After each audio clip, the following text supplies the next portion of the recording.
pemirsa, berjumpa lagi bersama saya Hanifah Maila dalam salah satu program istimewa dari FISIP Undip, yakni Kata Pakar FISIP Undip. Sebuah program yang menghadirkan diskusi mendalam bersama para pakar FISIP Undip, membahas fenomena-fenomena terkini terkait ilmu sosial. Nah, untuk edisi kali ini kita akan menghadirkan seorang tamu istimewa. Beliau adalah seorang pakar di bidang politik dan juga agama. Nah, telah hadir bersama kita kali ini, yakni Bapak Dr. Kiai, Dr. Andes Muhammad Adnan MA. Halo Pak Adnan. Halo, Assalamualaikum. Waalaikumsalam. Ya, saya lupa Assalamualaikum ya Pak. Iya, luar biasa sekali. Gimana kabarnya hari ini, Pak Kiai? Alhamdulillah. Alhamdulillahirabbil alamin. Bawaannya berasa adem gitu loh Pak Kiai kalau langsung berjumpa dengan Pak Kiai Adnan. Senang hari ini bisa ngomong-ngomong dengan Bapak ini. Oke, luar biasa. Dan Pak Kiai Adnan ini ya, selain dosen di Departemen Politik dan Ilmu Pemerintahan FISIP Undip, beliau juga Ketua PWNU Jawa Tengah periode tahun 1999 sampai 2013, dan juga Ketua Forum Pembauran Kebangsaan Jawa Tengah saat ini, sekaligus juga pengasuh pesantren kebangsaan. Luar biasa sekali Bapak. Aktif banget ya Pak ya. Sejak tahun berapa nih Pak aktif di bidang agama dan juga politik? Kalau aktif sejak mahasiswa. Wow. Nah, karena waktu di mahasiswa saya sudah menjadi sekretaris pengurus wilayah Ikatan Pelajar NU Jawa Tengah. Oh, oke. Nah, itu kemudian berlanjut sampai kemudian menjadi ketua di NU-nya. Ya. Oke, jadi dari mahasiswa ya Pak Kiai ya? Dari sejak mahasiswa. Oke, dari sejak mahasiswa lalu berlanjut terus ikut organisasi-organisasi sampai akhirnya di dosen pun Bapak selalu aktif ya Pak ya, ikut berperan di dalam organisasi agama begitu. Pak Adnan, terkait dengan agama dan politik itu kan sesuatu yang tidak bisa dipisahkan ya, mereka saling melekat satu dengan yang lain. Dan baru-baru ini Pak Adnan, terkait dengan berita di dunia terkait dengan isu sosial dan politik itu ada perang antar dua negara yang mana isunya itu kerap dan lekat sekali dengan agama dan politik. Nah, dari perspektif Pak Kiai Adnan terkait dengan isu tersebut, apakah sebenarnya agama dan politik ini satu kesatuan yang sama atau bagaimana Pak Kiai? Ya, ada yang mengatakan memisahkan agama dengan politik itu seperti memisahkan rasa manis dari gula. Jadi mustahil. Ya. Cuma sayangnya tidak banyak orang yang paham relasi agama dan politik itu tidak selalu negatif. Dia bisa positif. Artinya di satu sisi agama membutuhkan kekuatan politik, di sisi yang lain politik juga membutuhkan dukungan agama. Nah, kalau ada sesuatu yang negatif, itu karena perlakuan terhadap agamanya, bukan agamanya. Ya. Saya ambil contoh begini, program ini nasional ya, program keluarga berencana, itu diakui berhasil karena pendekatan agama. Kalau hanya sekedar kebijakan, apalagi memaksa, menekan, dia nggak mungkin bisa berhasil. Tapi pendekatan agama.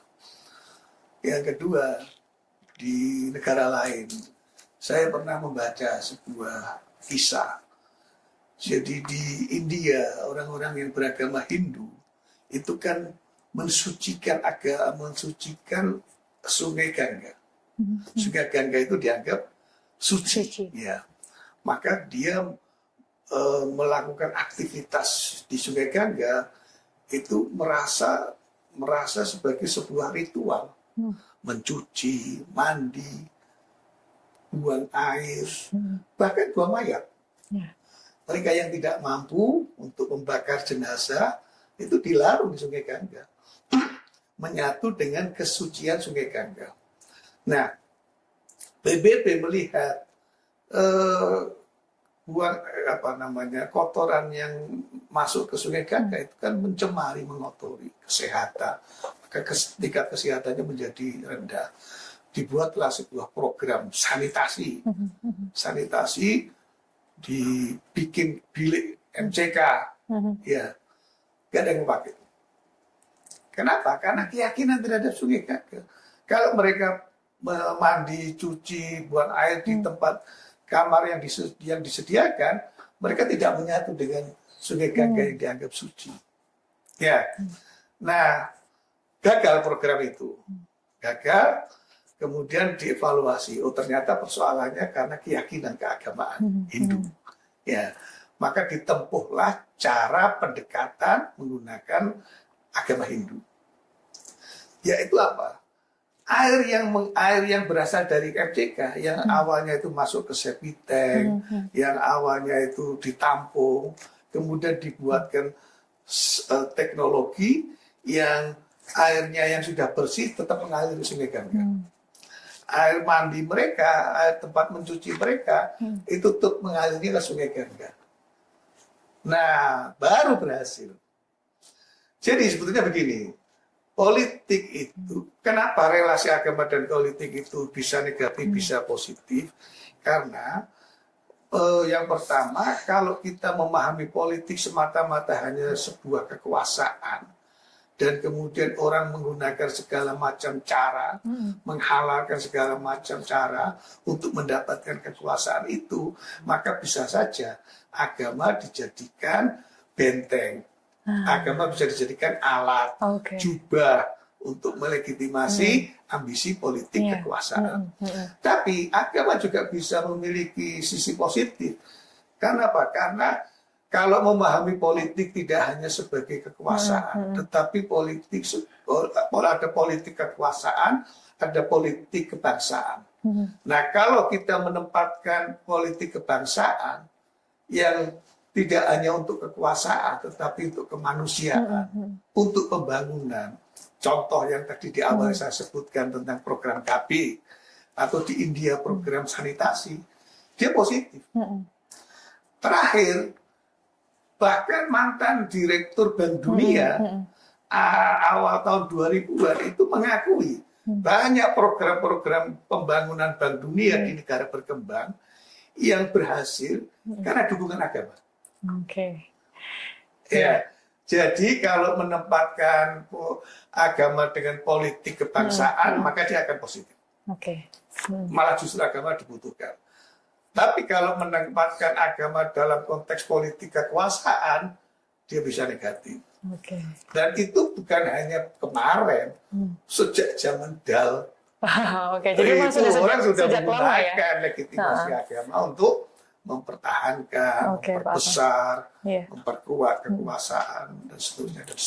Jadi memang bagaimana tergantung memaknai agama itu seperti apa. Memaknai agama dan menempatkan politik sebagai apa. Jadi bisa pas antara politik dan agama, begitu ya Pak Kiai. Nah, kalau tadi Pak Adnan kita berbicara terkait dengan pandangan agama dan politik dari dunia, begitu dari sisi internasional. Karena tadi sempat disinggung juga terkait dengan perspektif bagaimana memaknai agama dan juga kaitannya menyeimbangkan dengan politik yang penuh dengan kekuasaan di sana ya Pak Adnan ya. Nah, kalau dari politik Indonesia sendiri yang baru-baru ini di tahun 2024 kemarin yang mana itu adalah tahun politik, bahwa pemilu dan pemilu kada diselenggarakan dalam waktu yang sama.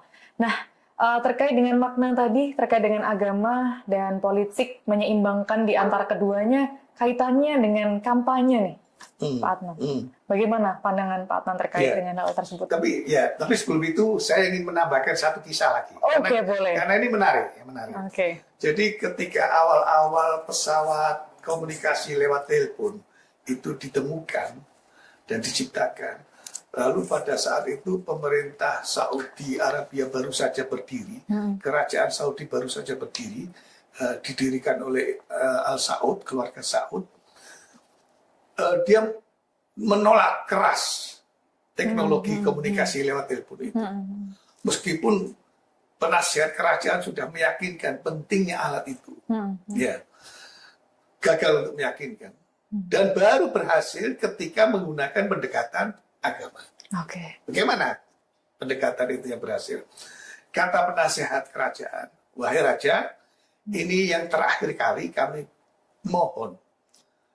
Setelah itu Pak Tuan Raja mau menolak, silahkan. Tetapi mohon sekali ini saja. Karena apa? Raja yakin itu suara setan. Bayangkan ini di sini kering, tiba-tiba ada suara. Ini setan ini. Akhirnya rakyat diyakinkan untuk sekali saja mengangkat telepon yang berdering itu. Nah, di ruang sebelah sudah disiapkan. Yang menelpon tidak boleh mengucapkan apapun kecuali membaca A'udzubillahi minasyaitonirrajim. Begitu kering diangkat oleh raja, dari pesawat itu terdengar orang yang membaca ta'awudz, berlindung dari setan, iblis, maka raja kemudian percaya, oh ini berarti bukan suara setan. Akhirnya disetujui, teknologi itu dipakai oleh kerajaan. Nah, tadi terkait dengan pertanyaan Bapak tentang pilkada, tentang materi kampanye. Kalau agama dikaitkan dengan pilkada dan kampanye, itu berarti agama dengan politik dalam makna kekuasaan.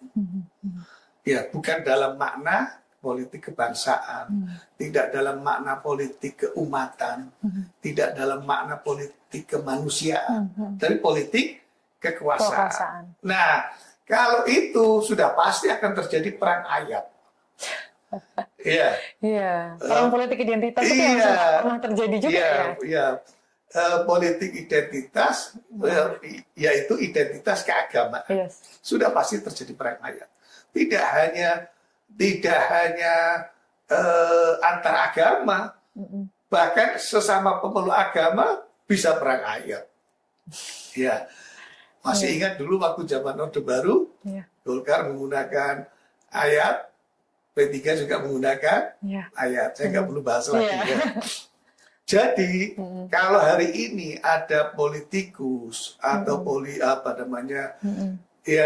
politisi yang atau calon pejabat publik yang menggunakan dalil-dalil keagamaan untuk meraih simpati, untuk memperkuat dukungan dan sebagainya, itu sebetulnya menempatkan agama untuk membuat legitimasi kekuasaan politik, untuk meraih kekuasaan politik saja. Nah, boleh atau tidak ya tergantung. Apakah dia akan menggunakan kekuasaan yang diperoleh tadi itu tidak akan merugikan agama, menguntungkan agama atau tidak. Kalau kemudian ketika dia terpilih menggunakan dalil agama, dan ketika dia sudah menjadi pejabat publik atau politik sama sekali tidak pernah menyentuh kepentingan agama, berarti dia sudah memanipulasi agama. Iya.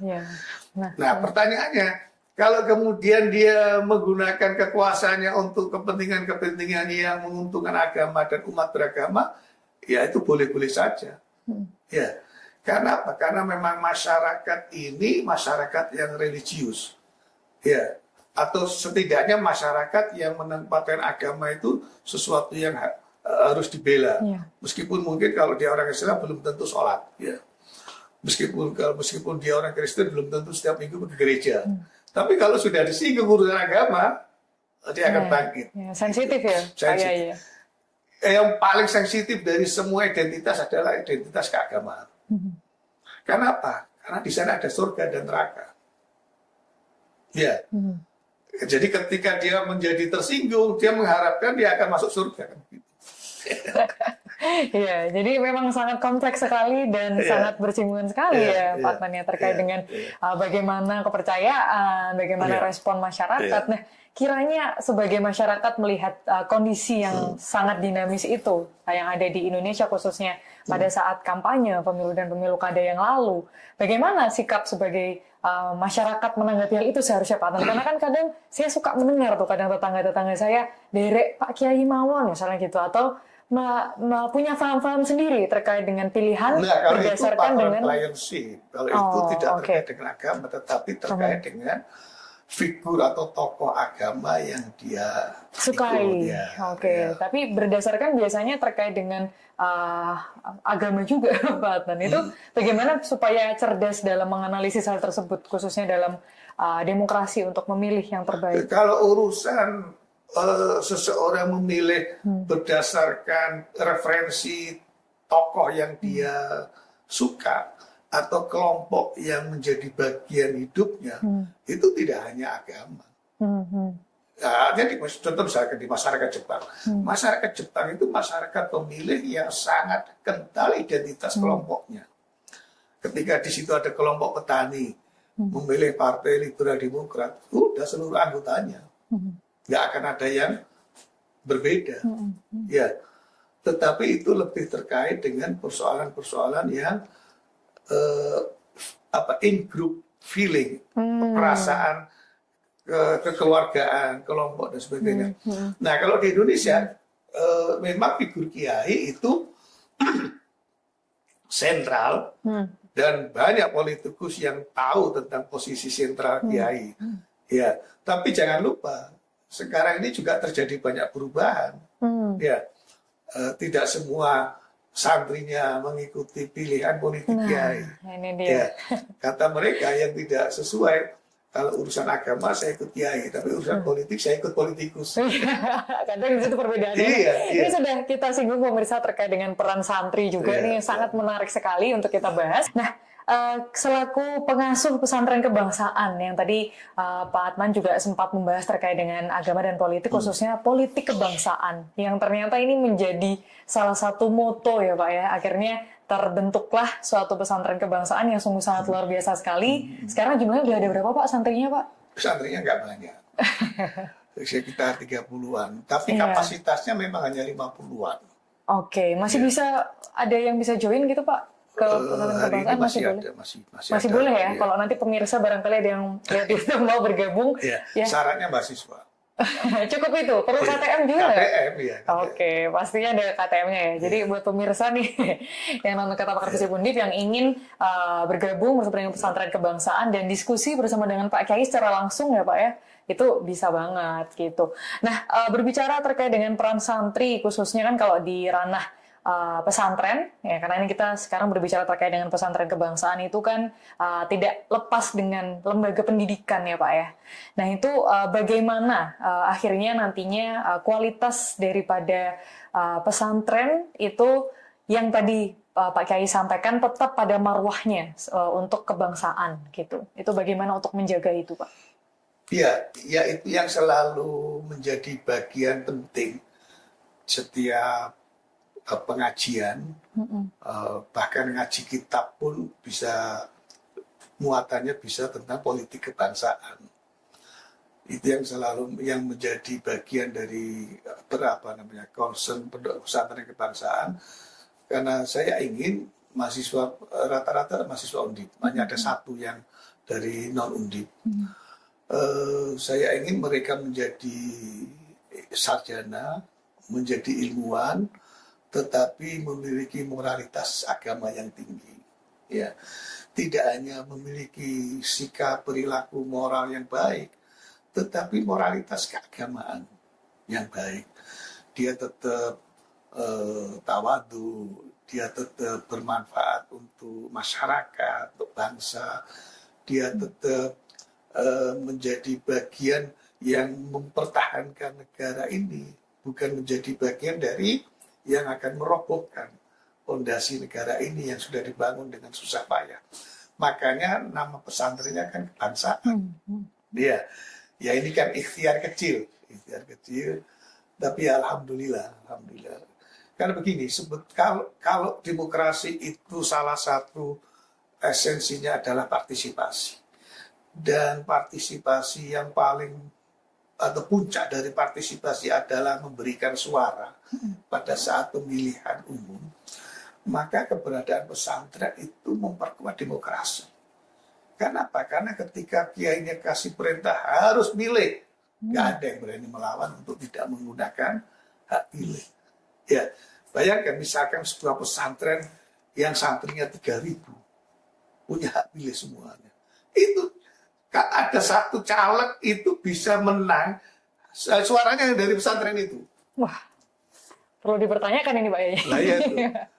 Jadi kan luar biasa sekali. Kalau kita kepingin mengukur demokrasi dari partisipasi, dan partisipasi secara lebih konkret adalah memilih, memilih pada saat pemilu.